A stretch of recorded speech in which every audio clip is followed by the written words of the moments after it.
Welcome back to Wallet Monkey. So today we're going to be talking about a step-by-step guide of how to get a business loan. So there is a lot of different types of business loans out there, but we're just going to generalize and make sure that we're talking about the bare bones basics that you need in order to apply for those loans. Let's get into it. So regarding business loans, again, there are a multitude of ways to get things done. There's obviously a lot of different loan products out there, but as a general, we're going to talk about what you're going to need. And the first thing you're going to need to know is your own personal credit score. Depending on your credit score, that's going to give you a level of ease of where we might be able to put you for a loan and how much capital you're going to be able to get. Typically speaking, bank lending starts at 680 for a FICO score. So you should know your score, make sure you're ahead of that score before you apply. If not, I would do some work to try to generate a higher score, and we have previous videos on how to do that. So if you're over that 680, preferably 720, there's going to be some short-term financing that you could do for, say, a $50,000 loan or a $100,000 loan that may not require financials and are streamlined based on your good credit. Now, if you don't have that credit score or you are going above that lending level, you're going to need to start prepare financials. Those financials that you're preparing are going to need to be 2 years of personal tax returns. If you have it, 2 years of business tax returns. Likewise, you're going to want to be able to prepare financials quarterly. Those prepared financials with your bookkeeper or CPA are going to be a profit and loss, also known as an income statement, or a balance sheet. If you're utilizing QuickBooks, that's a great way to prepare those on your own, and it is very easy to generate those reports as long as you're putting all the data into QuickBooks to be able to generate those reports. Something else you're going to need is you're going to need a personal financial statement. Now, the personal financial statement is one that I see people slack on a lot. Don't slack on the personal financial statement. Make sure you have as much detail in there as possible, all of your investments, all of your insurance, all of your assets, including vehicles, jewelry, all of it needs to be listed. The higher your net worth, the better your chances of being able to get a loan. Now, your loan typically has 3 legs to it. Think of it like a stool. The 3 legs are going to be your credit, so you have to have the credit for it. The second leg is going to be the financial grounding for it. You have to be able to have the ability to repay this. And if you can't show that on that income statement or your tax return, that very well could kill the deal. And the last is the collateral for the loan. So if you're thinking about collateral, unsecured loans would also work. But if you are a business that takes advantage of accounts receivables, ARs, we can also take a look at your ARs as collateral. We could do a UCC1 filing, which is generally a basic filing on your business saying we are going to cover all business assets for the collateral. And the UCC1, while it sounds scary, all business assets, again, just think about your inventory to be able to do that. The other thing I want to note is there could be a potential 4th leg to there. So if you fall short on one of those legs of credit, there's SBA financing. SBA stands for Small Business Administration. They have numerous different programs out there, everything from the SBA Express to a 504 loan to a 7A to even unique programs such as the USDA loans.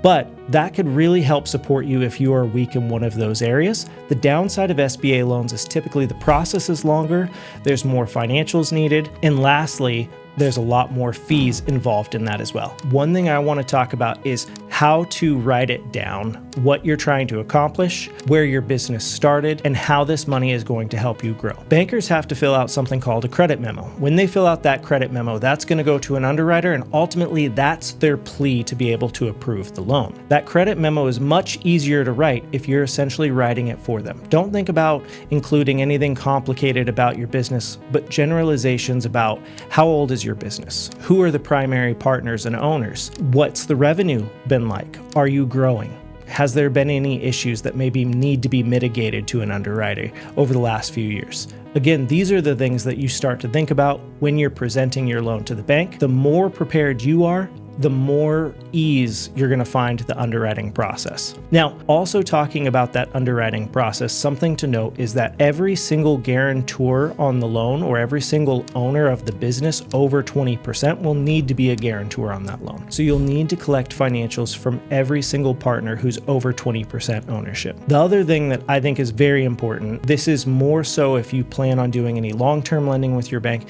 is talking about the relationship that you're going to be working with them on. So do you plan on banking with them? What is your current banking relationship? Are you utilizing other services like merchant services? That gives them a more holistic picture of exactly what the bank is winning and why they would want to proceed with giving you a loan. The more attractive you can make that, the better it's going to have when it goes to underwriting. I want to briefly talk about the different products out there because this is going to help you determine also when you go to your bank what kind of product you're looking for as far as financing. Are you needing a short-term cash injection into your business? Are you needing a line of credit to help with any sort of seasonality or inventory purchases that you're completing? Are you looking to purchase equipment or real estate? So when you're thinking about those different avenues, again, you want to be able to write this down and be able to articulate what you're trying to accomplish with the bank. If you have multiple facets to what you're trying to accomplish, say you want to set up a line of credit while also financing some equipment and get a short-term cash injection, then be able to articulate that and look at the different products for it. Your equipment financing of the set is probably the easiest because the dollar amount is usually typically much less than, say, a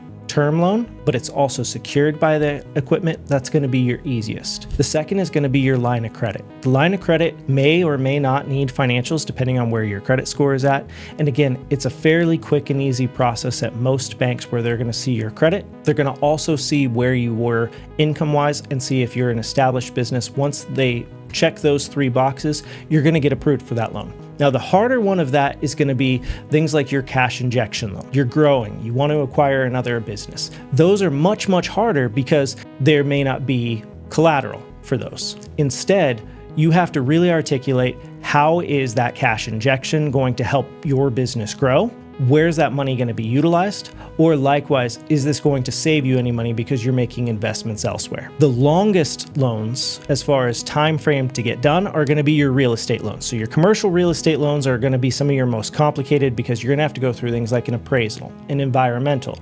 But at the same time, they're also fairly easy as long as you're putting a significant amount down on the real estate. Now, anybody will tell you on commercial real estate, unlike homes, you're going to need more down. You'll typically need anywhere from 10% if you're going SBA financing to 20% if you're going a more conventional route. So with that said, I think that this is a very good topic for new business owners so you can start preparing what your bank needs. You can prepare those quarterly financials, review your quarterly financials. Again, to recap, that's going to be your profit and loss and your balance sheet.